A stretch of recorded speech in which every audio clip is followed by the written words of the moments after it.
I used to think the worst knock at a door came at 3 in the morning with a dispatcher's voice behind it. Med 14. Respond. You grab your bag, you run, you invent calm where there isn't any. But the knock that started this wasn't at 3 a.m. It came at 40 to 2 p.m. on a Tuesday when the girls were making bead bracelets on the living room rug and the house smelled like sunscreen and spaghetti. It wasn't the firehouse tone drop that makes your heart rehearse a sprint. It was 3 soft raps and a pause long enough for me to hear the air conditioner chew on 111-degree daylight. When I opened the door, the woman on my porch had a badge clipped to her cardigan and the practiced expression of someone who can metabolize strangers' fear without absorbing it. "Mr. Vance," she said, "I'm Dana with CPS. People in Phoenix call it CPS, like we still live in the early 2000s. The sign on their building says, Department of Child Safety. It doesn't matter what they call themselves when they're standing on your welcome mat and you have 2 daughters in the next room. Everything inside you rearranges itself around that acronym." Emma, 8, peeked around my leg because curiosity doesn't care about acronyms. Sienna, 6, was still humming to herself, counting beads wrong and happy about it. "Hi," I said, my voice trying out 3 different tones before landing on the one I use when I walk into a scene and have to be the calm someone else borrows. "Can I ask what this is regarding?" "There's been a report," she said. "I need to see the children and the home." "You don't invite a stranger into your house unless you know who you are while they're there." "I'm Tyler, 35, paramedic on a 2448 out of a station on the west side. I know the alleys in Maryvale and the way the heat rises off Glendale Avenue at noon. I know how to talk to a man who believes the world is ending, and to a mother who knows it isn't, but needs me to act like it might be for 5 more minutes. I also know 2 things about false certainty. It sounds the loudest when it's wrong, and it likes a good costume. Gives me 1 minute," I said, and asked, "Do you mind waiting right there?" She shrugged, like she'd waited on enough porches to know every move I was about to make. I stepped into the kitchen where the girls couldn't see me, took a breath to file away the adrenaline so I didn't spend it all in the first 5 minutes, and called my neighbor, Carlos. He and his wife, Lila, live next door and have known my kids since Sienna was a bundle with a scream that made her seem 3 sizes bigger. We trade shovels and favors and bad jokes about HOA notices. He picked up on the first ring. "Hey, can you pop over for a minute?" I said. "CPS is here." Silence while he reassembled his face. "On my way." I called my mother too, because that's what you do, even when you've stopped doing that for other things. "Mom, CPS is at the door," I said. "What?" Marcia said. Background clatter. She was probably assembling a salad with the precision she gives tasks that don't need it. "Why?" "That's what I'm about to find out." "Can you come?" "I'm already in the car," she said, which meant she was still in the kitchen, but would get to her car in record time and pretend it was record time minus 10 minutes. I set my phone down, walked back to the doorway, and opened it wider. "Sorry," I said to Dana.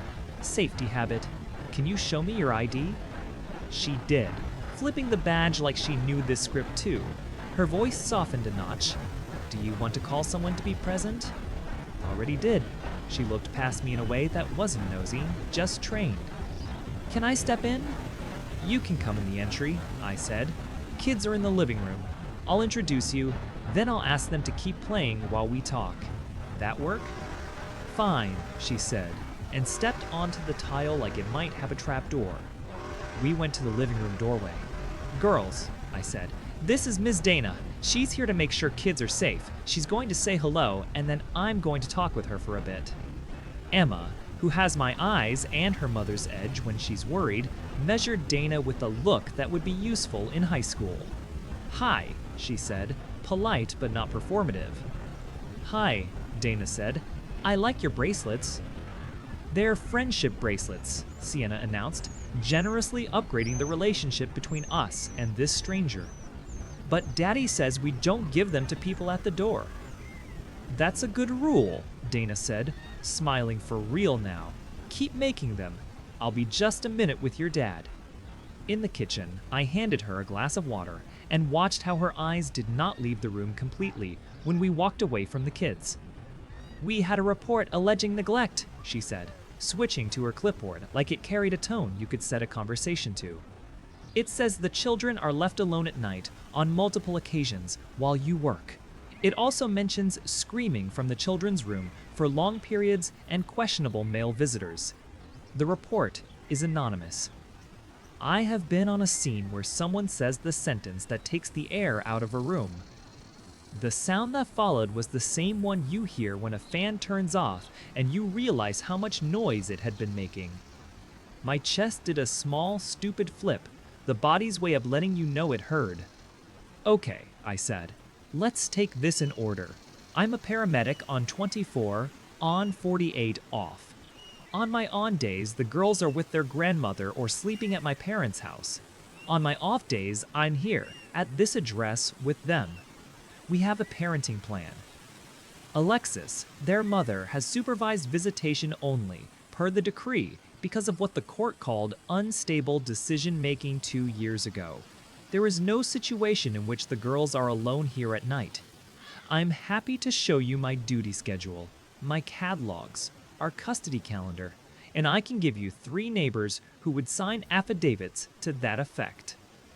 Dana made a mark on the page and looked at me with eyebrows that had heard a lot of stories and learned to distinguish between paragraph and fact. "Okay," she said. "Screaming?" "We did sleep training a year ago," I said, and my voice shifted into the tone of a dad who has had to explain how the sound of his own kid's frustration broke him and made him anyway. "I bought a monitor with recording because I'm alone here sometimes and need to know what's happening if I step into the kitchen for 5 minutes. We also had one meltdown when Emma had a stomach bug and decided she hated the color of the trash can. I can show you the clips. They're loud. They sound like exorcisms. They end with Snuggles and Gatorade." "Questionable male visitors," she read, and didn't let her face tell me what she thought of that phrasing. "My father. My crew partner, Eli, who helped me install the door sensors when we moved here. And Carlos next door, who thinks my grill is his and vice versa. No dating. No revolving door. I can also show you texts with my mother about her drop-offs and pickups on my on-shift days. I color code like a crazy person. Sorry in advance." She wrote and nodded in the rhythm of someone who stays even when the story wants to sprint. "Can I see the bedrooms, kitchen, where the kids play?" Carlos knocked then, 3 sharp taps that said he'd thought about Tono. He stepped in, eyebrow raised, scanning the room the way men who have raised daughters scan rooms for threats. "Hey," he said to Dana, offering an adult handshake. "I'm Carlos Ortega. I live next door. My wife and I are here a lot. Tell me how I can help." "Witness," I said. "Just be here." "On it," he said, and parked himself on a bar stool like a bouncer in a kitchen. I walked Dana through the house. The girls' room had posters slightly off-level because Sienna hates straight lines. The beds were made because Emma likes order when the world gets bossy. The monitor was mounted where the lens didn't give the internet a free tour. The pantry had a shelf the girls could reach with labeled bins because this is how a paramedic fixes a home life. Snacks within reach, knives out of sight.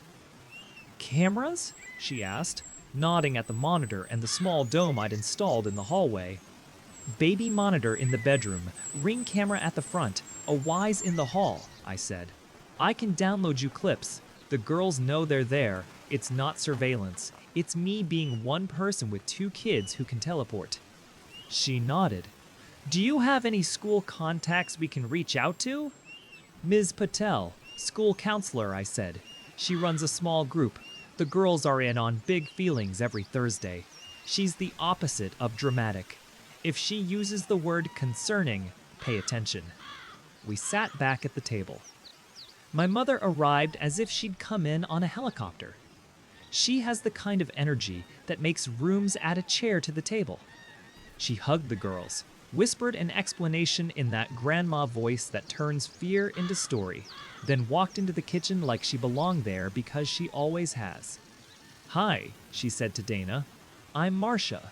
I'm here a lot. He's a good dad." "I can see that," Dana said. "Thank you for being here." She took notes. She asked if she could speak to the girls briefly. She did, separately, because that's the way the checklist reads when written by people who've seen too much. Emma explained our morning routine like she was giving a TED Talk. Sienna sang her answers, then stopped and said, "Oh, she doesn't want that," and tried again with words. When she was done, Dana closed her notebook halfway and looked at me with that same even face. "Mr. Vance, I'm going to need copies of schedules, contact info for neighbors and school, and, if you're willing, short letters from the neighbors. I'm also going to follow up on the report itself." "How was the report made?" I asked. "Online portal," she said. "It was specific about dates and times. Whoever wrote it knows your schedule." The sentence sat in the room for a beat, turning it into a little skyline of questions I had been trying not to draw. "My ex, Alexis," I said. "She has been asking for more access. The court granted supervised only. She has a new boyfriend who likes to problem solve on the internet. His name is Evan. He built her a website for her side hustle and explains how our phones listen to us to anyone who will listen to him." "I can't confirm the source," she said, neutral as desert tan. "I can tell you the report had detail. People close to the family usually have detail." She stood. "I'm not here to scare you," she added. "I know this is hard. You presented well. Not everybody does. Get me the documents.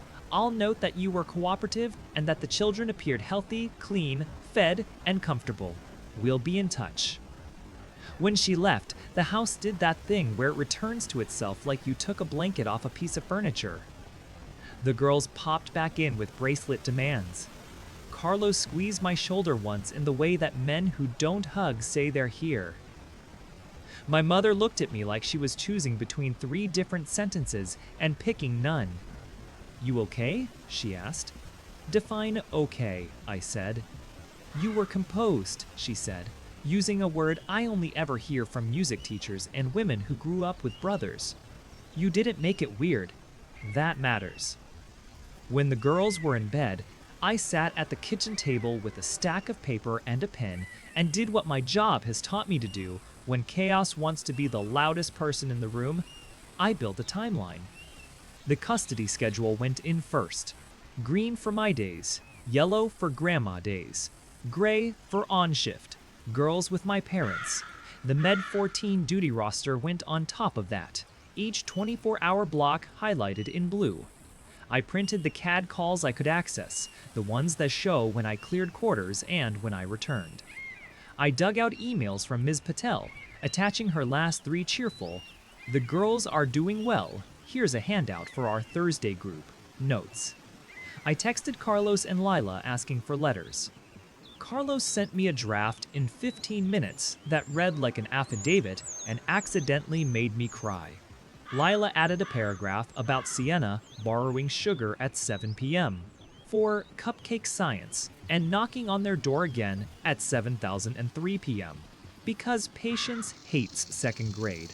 I wrote an email to Dana summarizing our day and attached a PDF stack with my bad attempt at a table of contents. Then I opened a blank document and wrote down everything ugly I did not want to forget. Alexis's first affair 2 years ago, the one I found out about because the guy's girlfriend sent me screenshots and I wanted to hate her and then didn't. The emergency hearing where the judge said, "This is not a punishment, this is a boundary," and gave us a plan that made sense to everyone except Alexis.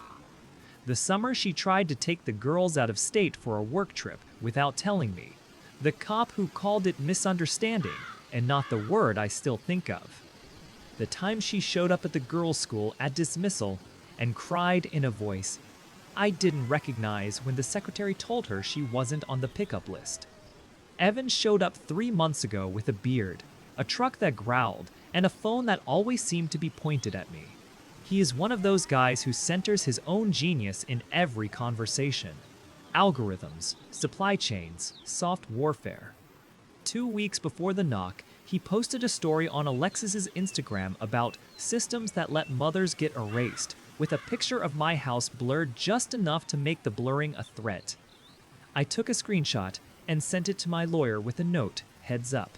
She wrote back, document everything, say nothing.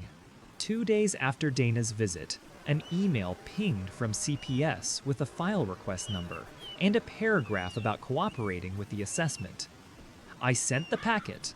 I asked, politely, to add a letter from Ms. Patel. She replied, please have her send directly to me to preserve chain. I read the line twice because I like people who make process do its job. That's when I called Noah. Noah is Eli's cousin, an IT guy who lives in Tempe and has a talent for looking at a computer and making it tell him the truth in that tired, reluctant way servers do when you ask nicely and then ask like you mean it. I do not do illegal things. I also know you can do perfectly legal things very well. I need to know how CPS got the report, I said. They said it was the online portal. Is there a way to find out if that portal keeps logs? Of course it keeps logs, he said, like I'd asked if microphones record sound. Getting at them is another thing. You can't just ask a government department to hand you the IP that submitted a tip. What can I do? You can file a public records request for the complaint, he said, already typing so fast I could hear his keyboard think. In Arizona, they have to give you the content. They'll redact personal information, which will include the IP. But sometimes redaction means a black box over text, and sometimes it means they export it into a PDF that still contains metadata that a child could read if the child cared. Ask for the native file. Ask for the server-side headers. They'll probably say no. Ask anyway. Meanwhile, get me the case number and the date and time of the submission. If we're lucky, whoever did this also did a stupid. What kind of stupid? I asked. Submitted from a home network that has an easily identifiable IP. Or used a VPN that dropped for 1/10 of a second. Or submitted from a workplace with a reverse DNS that screams its name. Or wrote it on a device that allows you to see document properties. People think anonymity is an on-off switch. It's really just a dimmer they don't know how to set. I filed the records request that afternoon, polite and boring, the way all good requests are. I asked for the complaint in its native electronic format, including any metadata preserved in the normal course of business. I CC'd my attorney. I wrote down the case number on a sticky note and stuck it on the top right of my fridge like I do with addresses I don't want to forget. The girls' school counselor called the next morning. I got a request from CPS, Ms. Patel said, voice as clean as a piano scale. I will send them a letter. Is there anything you want me to know before I do? Tell the truth, I said. Tell them if anything has set off your alarms. Tell them the girls were anxious when their mother tried to pick them up unannounced, and how that calmed when the schedule stabilized. I will say that, she said. I will also say they are solid kids. It matters. My father stopped by that evening with a bag of ice, and the kind of stare men in their 60s use when they want to pretend they don't have opinions. Ron is a good man whose quiet has hidden a lot of other people's noise. He poured 2 lemonades like it might be whiskey if we held the glasses right. Your mother and I heard, he said. I figured, I said. He nodded. She's concerned. She wants to help.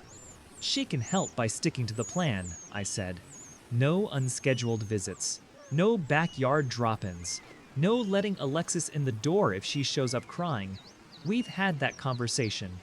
He stared at the condensation on his glass. She says Alexis just wants to see the girls, he said. You know your mother. I do, I said. That's why I'm saying this now, so I don't have to say it when I'm angry later. He nodded again, eyes doing a little flinch like I'd moved a piece on a chessboard he thought we didn't need. I'll talk to her. The record's response from CPS came faster than Noah predicted. The email had attachments and an apology for redactions that read like a person who has had to type that sentence 100 times this month.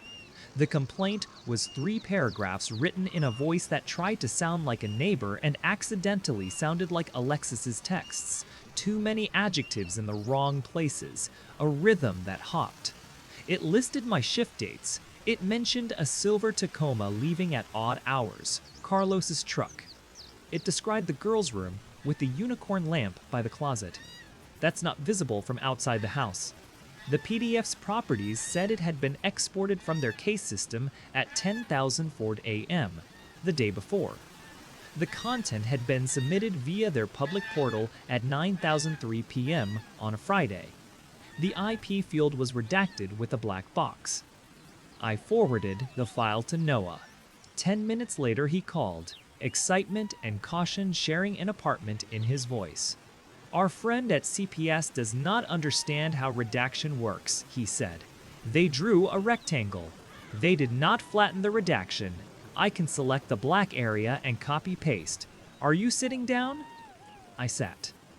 I'm not in uniform, I said, but go ahead. He read me the numbers. He told me the ISP. Then he said, slow enough to make sure I was following. Reverse DNS is evanptech.mycox.net. I closed my eyes. Evan had introduced himself to me once as Evan P. Ward, as if adding my last name after his made him a relative. He styles himself a tech consultant. He isn't even careful. Noah kept going. Also, the submission looks like it came from a Chrome browser on a Windows machine. The user agent string includes an extension that logs as gramfix. That's a grammar checker plugin. There are 3 typos that look like the plugin corrected where the spelling matches an Alexis text you sent me a screenshot of. I can't prove she typed it, but I can show that whoever did wrote with her bad habits and used his house internet to send it. Send me a memo, I said. Plain language, screenshots, then give it to my lawyer. He did. My lawyer read it and called in 5 minutes. This is good, she said. We're going to do this by the book. You will not contact Alexis. You will not contact Evan. You will not post. I will email CPS with the evidence, attach Ms. Patel's letter and the neighbor letters, and request an in-person meeting with the caseworker and her supervisor. You will be there with me. You will say less than you want to. We will ask for the case to be closed as unfounded and for documentation that the reporter appears to have materially misrepresented facts. What happens to the reporter? I asked. Possibly nothing, she said. Possibly a notation. If they do it again, the notation matters. If they do it enough, it matters more. If you want consequences, that's a separate track with a harassment order, one step at a time. We met at the DCS office down on Central the following Tuesday. They had a waiting room that looked like every waiting room, a budget buys, flat chairs, old carpet, a poster about safe sleep using a baby that should soothe the photographer. Dana met us and led us back. She looked more tired. Not at me, at the job. Thank you for meeting, my lawyer said in her courtroom voice. We are here because my client cooperated fully, and we have additional information that suggests the report was not only false, but strategically false. We're requesting closure of the case as unfounded. Dana sat across from us with a supervisor who introduced himself and then watched like a person who has learned the value of not talking first. My lawyer slid the packet across. Dana read. The supervisor read. Their eyes did the same tiny lift Noah's had done at the reverse DNS. This is not a criminal investigation, the supervisor said finally. Careful. We don't police the reporters. We assess the safety of children. I understand, my lawyer said, but you have a duty to document patterns. If this is the first, it will not be the last. My client cannot afford to have his parenting challenged with procedural fireworks every time his ex decides she's bored. He's a paramedic. His work is documented. His home is documented. We are not asking you to be our cop. We are asking you to write down the truth in your folder." Dana closed the file and folded her hands. "Mr. Vance, when I came to your house, I suspected the report had personal context," she said. "I can't write. This is a bitter X in a case note. I can write home, observed safe, children observed healthy, no evidence supporting claims, additional evidence provided by parent indicates malicious intent by reporter." "That's enough," my lawyer said. "Thank you." Back at the house, I told the girls we'd be doing pizza night on a Tuesday because sometimes rules deserve to be confused. They cheered like I'd bought them a pony. My phone buzzed with a text from my mother. "Can we talk?" it said. Then immediately, "Are the girls with you?" The second text let out the part she hadn't meant to put in the first. We were already inside the conversation she wanted to avoid. "Come by at 7, I typed. "The girls will be in bed." I almost added, "Bring Dad," and deleted it because I wanted to see if she would choose it without being told. At 7:10, my mother walked in alone with a Tupperware of something she calls salad, and I call lettuce with ideas. She sat at the table, set the container down like a peace offering, and did not look at the fridge because she knew the case number was there and she'd read it if she did. "I heard from Alexis," she started. "Of course you did," I said. "I didn't raise my voice. I didn't need to." The room knew how the story sounded. "She told me she filed because she's worried," my mother said. "She says you shut her out." "She filed because she wants access she doesn't have anymore," I said. "She filed a lie from her boyfriend's house, with my daughter's room described like a floor plan." "She brought me pictures," my mother said, and now her voice had a rattle in it. I recognized from times she'd done something she could explain to herself, if not to me. "She said the girls cry for her at night." "They cry for snacks, for lost socks, for the moon," I said. "And sometimes, yes, for their mother. Wanting things and getting them aren't synonyms in our life anymore." "She just wants to see them, Tyler." "She can see them," I said. "At the supervised center, on the schedule, the way a woman who burned down every bridge gets to use the walkway the court built." My mother flinched at burned down because I am her son and she doesn't like it when I sound like the other half of my DNA. "Don't be cruel," she said. "You know your father and I help you. We always have." "Then help me now," I said. "By not making exceptions, by not telling Alexis when we're at the park, by not letting her in your house for 5 minutes because you like your own reflection when you feel generous. Do you understand? This is not me punishing her. This is me parenting them." Her eyes shone in that way she hates because it makes her feel like the argument is painting her as weak. She said she just wants to sit in the driveway when you drop them off here and wave. That's not so much to ask. "It is so much to ask," I said. And now my voice had steel in it because that's how you talk when you know the person across from you recognizes only certain frequencies. "It's too much. The answer here is no. If you want me to write it down so you can show her, I'll write it down." "Don't bother," she said, standing, taking her Tupperware back like she didn't want me to put my hands on the thing she'd brought as proof she is still kind. "Your father will call you." "Tell him to come over," I said. "I'm building a list of no contacts. The 3 names on it will be Alexis, Evan, and anyone who thinks they get to be the back door into my house." She left without slamming the door, which is how women like my mother slam. When the house went quiet, I wrote the letter anyway. It wasn't long. 1 page, typed.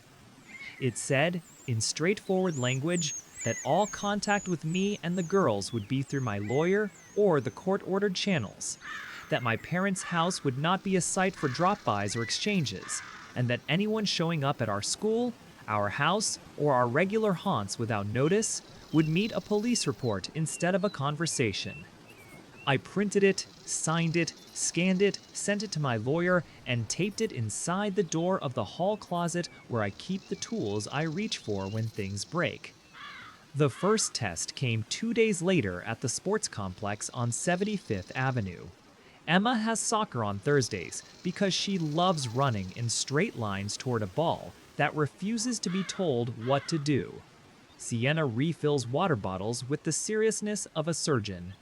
I bring the folding chairs that pinch your fingers, sunscreen that never rubs in, and a bag of orange slices my daughters will forget to eat until the drive home. We were unpacking the chair when I saw Alexis's car glide along the far edge of the lot, like a shark that remembers the smell of a dock. She parked 2 rows over, watched the field, and didn't get out. You can call your ex a lot of things, but you cannot call her subtle.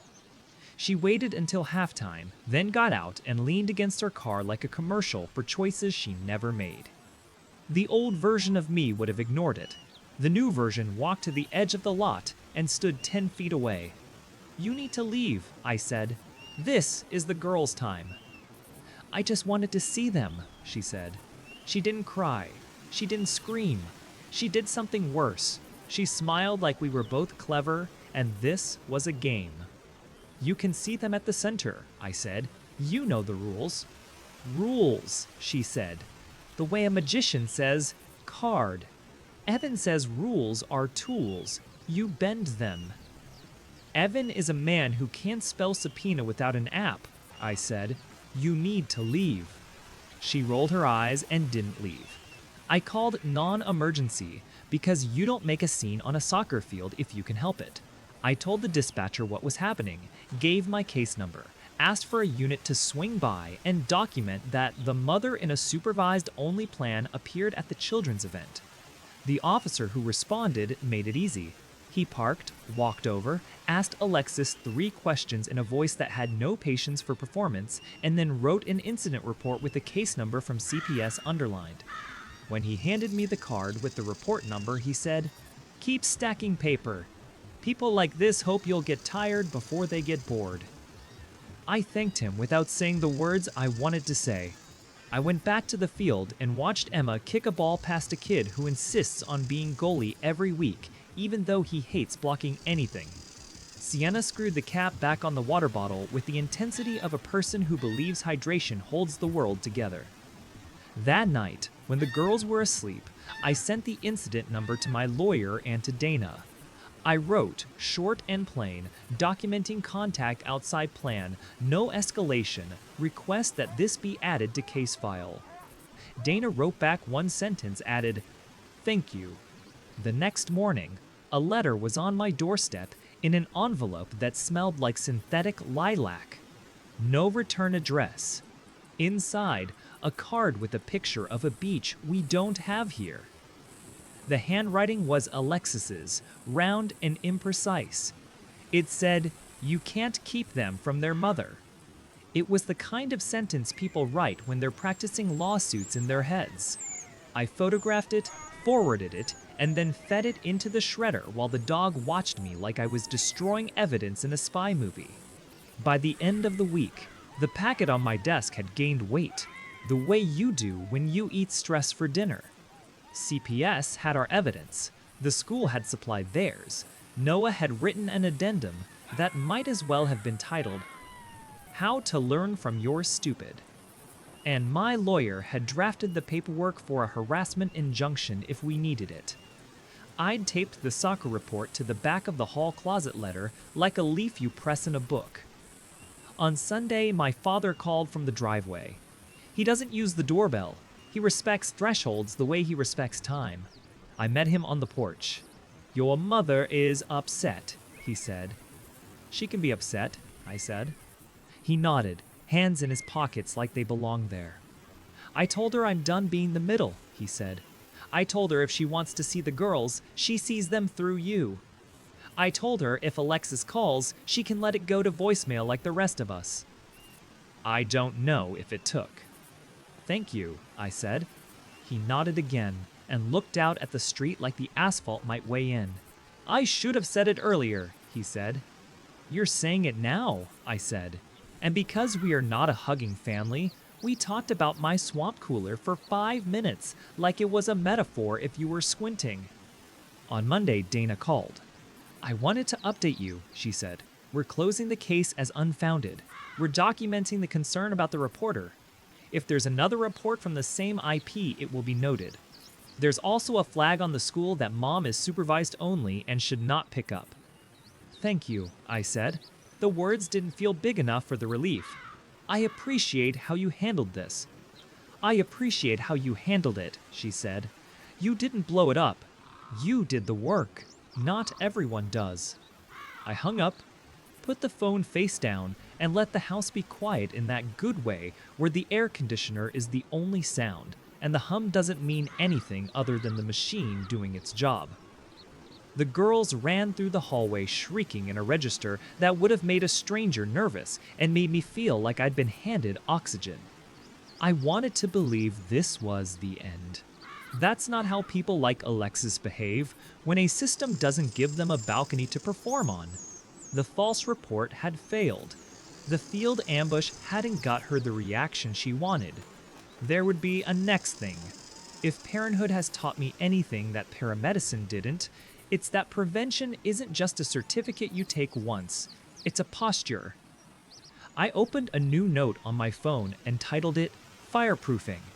Then I wrote down the small routines that make a big difference when the world insists on handing you the loud thing. Keep a log. Keep witnesses. Hand everything through the lawyer. Say no early while it's still small. Teach the girls what the rules are without making the rules the story. And when the knock comes, don't let someone else narrate your house. I didn't know the next knock would come with a judge's signature and a line that changed the radius of our lives. I didn't know my mother's voice would end up in a transcript under statements, or that I would add a new word to the list of things I keep on the fridge. Injunction, as casual and necessary as the emergency numbers the girls used to practice. I only knew that the man I'd been reactive, waiting for blazes, had already started becoming the man who learns where to install the fire breaks before anyone smells smoke. The next knock did not come from a caseworker. It came from a process server in a polo who looked like he spent his life being the messenger in other people's living rooms. He handed me a packet with a judge's signature and the clean language of authority. It wasn't for me, it was for Alexis. My lawyer had filed two things after the soccer field: an order of protection against Alexis, because Arizona treats ex-spouses as domestic relations, and an injunction against harassment against Evan, because the law needs a separate drawer for men who act like chaos is a skill. Both were granted ex parte pending a hearing. The OOP barred Alexis from contact with me and the girls anywhere, with specific carve-outs for her supervised time at the center. It also drew a circle around our house, our school, and our sports complex and wrote the number 300 feet next to it. The injunction did the same for Evan, with an extra line outlawing third-party contact on Alexis's behalf. Service happened at Alexis's apartment on a Thursday morning that had the courtesy to be overcast. I didn't see it. I didn't need to. The court clerk emailed me when the affidavit of service hit the file. I printed it and slid it behind the letter taped inside my closet door, the one that had started as boundaries and was becoming a small history of how we built a moat. If life were tidy, it would have gone quiet. Instead, 2 days later, the school called. It was the kind of voice schools practice for emergencies, calm like they rehearsed. Ms. Patel spoke. "Tyler, Alexis is in the pickup line," she said. "She's not on the list. Officer Ramirez is here with our SRO. We've kept the girls in my office. They're coloring." I don't remember grabbing my keys. I remember the heat when I stepped out the door like a physical thing. When I pulled into the lot, I saw it. Alexis's sedan idling at the edge like a punctuation mark that refuses to belong. An officer stood beside her window. He bent at the waist to make eye contact and did not give her back the look she tried to hand him.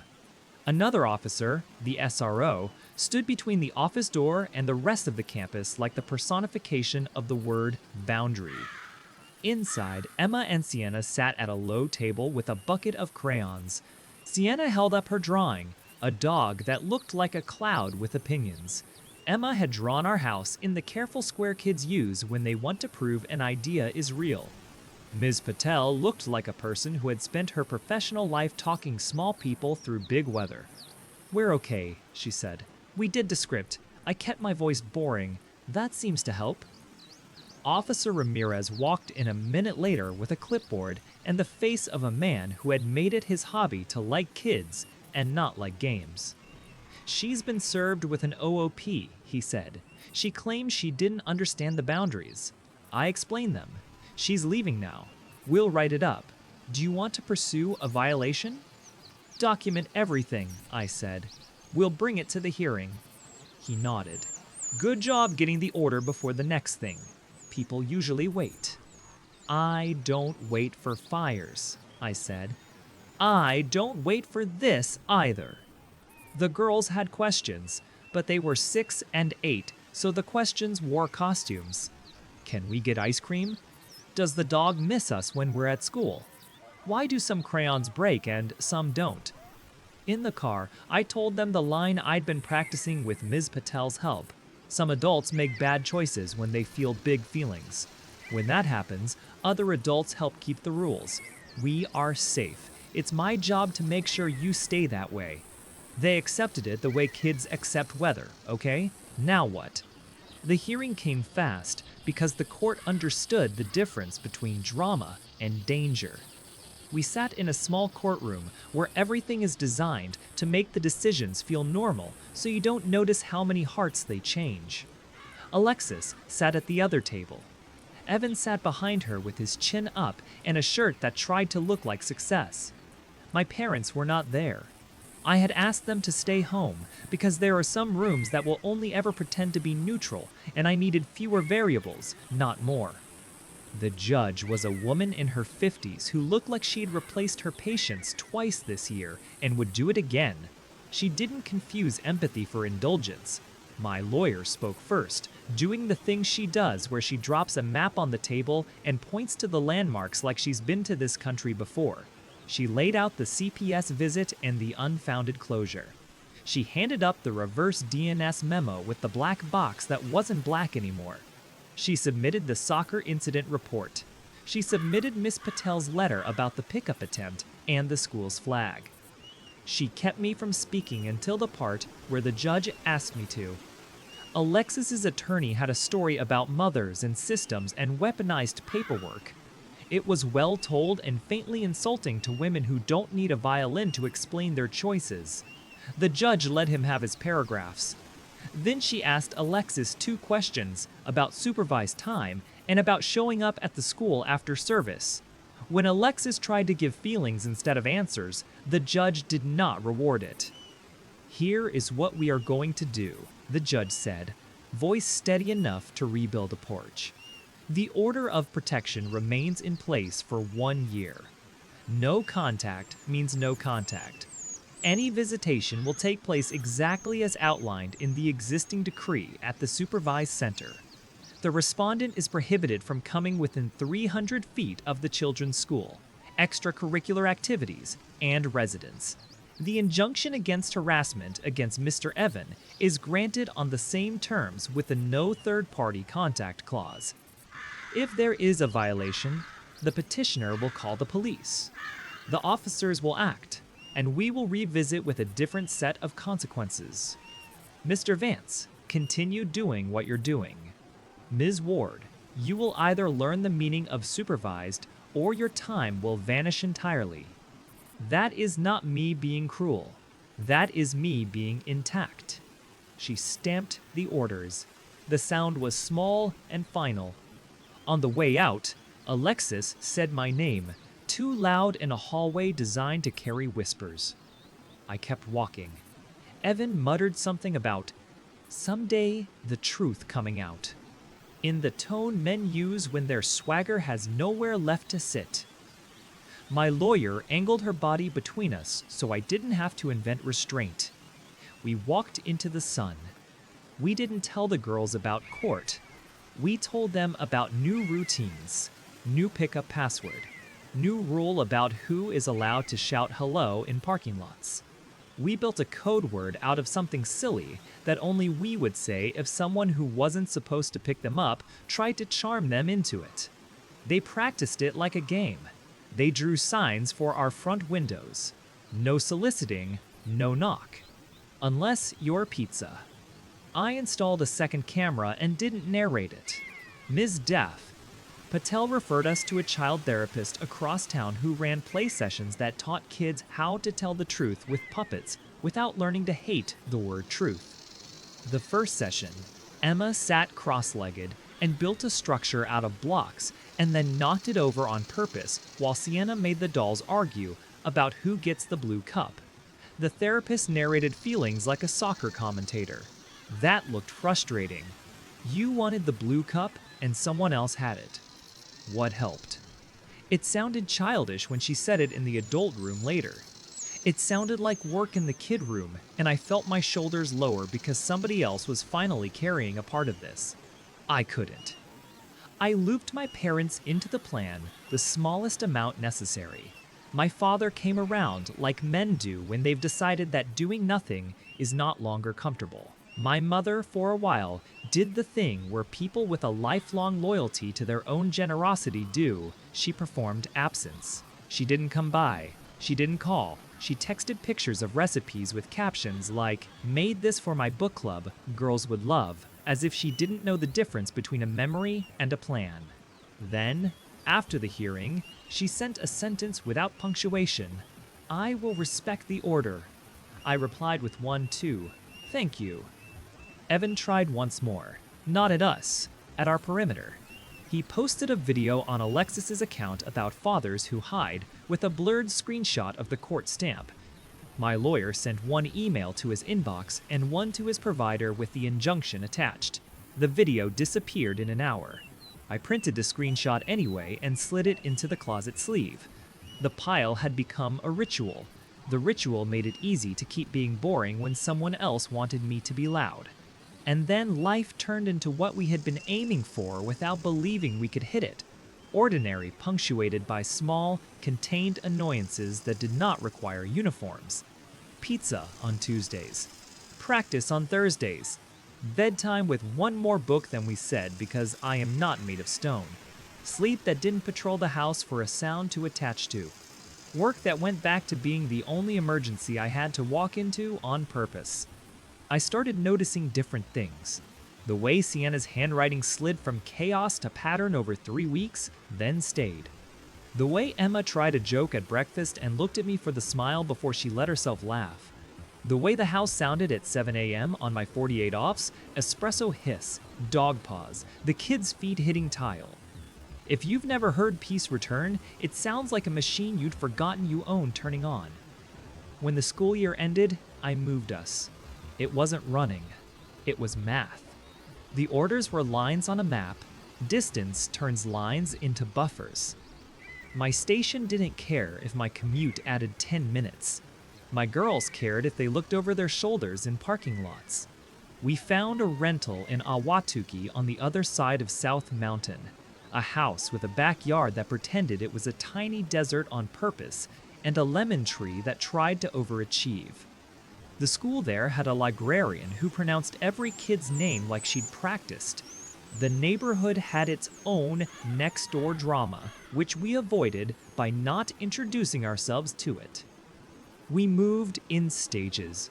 One weekend, the beds, the next, the books, then the kitchen, which took 2 full days because apparently 2 children and 1 paramedic require 6 spatulas to be safe. Carlos and Leela came over with a truck and teased me about leaving them alone with my mother.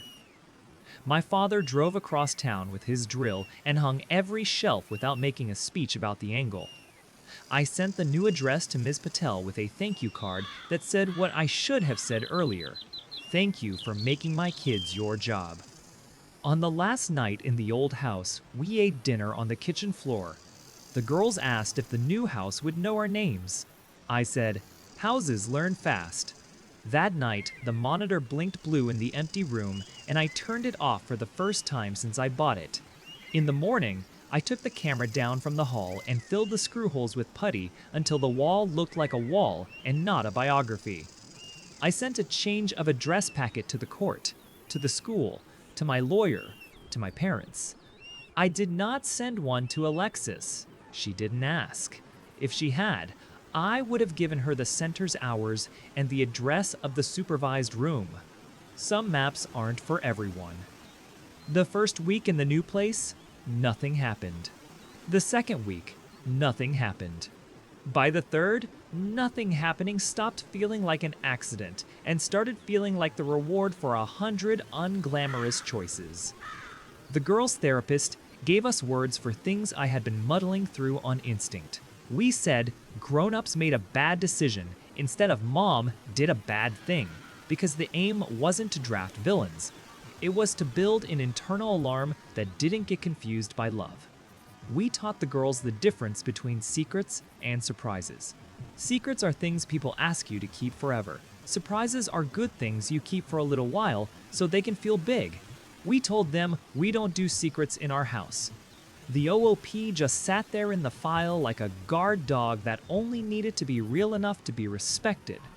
Alexis stayed within it. The supervised center sent a report after each visit like a receipt, attended, on time, appropriate conversation, no gifts outside policy. I imagined it cost her to file down the edges of her chaos and fit into that room. I also imagined the girls learning that love and rules are not contradictions. That was the point. One Saturday in July, my father drove over, alone, with a six-pack of lemon-lime sodas that thought they were cocktails, and stood in my new kitchen like a tourist taking in a skyline. "This is good," he said, meaning more than the square footage. "It is," I said. He looked at the lemon tree through the window. "Your mother is adjusting," he added, which is his way of admitting that someone else's drama was not running on our generator anymore. "Tell her the girls can FaceTime tomorrow," I said, at 4. "I will," he said. "She'll want to come in person." "She can't," I said, and watched him swallow the word can't like medicine. "Not yet. Maybe the holidays, maybe next spring. We're building a muscle." He nodded. He didn't love it. He didn't argue. It felt like a piece strong enough to bear weight. At the end of summer, Emma asked if we could invite 2 friends over to make cupcakes without it turning into a story. She meant without someone showing up, or someone crying, or everyone crowding the doorway like they're waiting for a knock that isn't theirs. We did. It was messy and small and perfect. The girls fell asleep with frosting on their sleeves, and I left it there until morning, because sometimes the things you let slide are not the cracks in your character. They are the proof you have enough space to pick your battles. I don't wait for knocks anymore. I built a life where doors do their job and walls keep the weather out. My job is still running into other people's emergencies when the tones drop. I can't change that. But home is a place where the loudest thing is laughter, or the dog telling me the mail has opinions. I still keep the file. I don't worship it. I still print things that matter. I don't sleep with my hand on the printer. If I have an arc, it's this. I stopped being the dad who responded and became the dad who prevents. Not because I learned a trick. Because I decided my daughters deserve the man who could tell the difference between a fire and a person who likes playing with matches and then blaming flames. What would you have done? Would you have pushed for the protective order right away? Or tried to ride it out? And would you have moved to the other side of the city? Or stayed put and doubled down on boundaries? Tell me in the comments. If this story hit you, like and subscribe. Next up is how I picked a guardian without starting a war.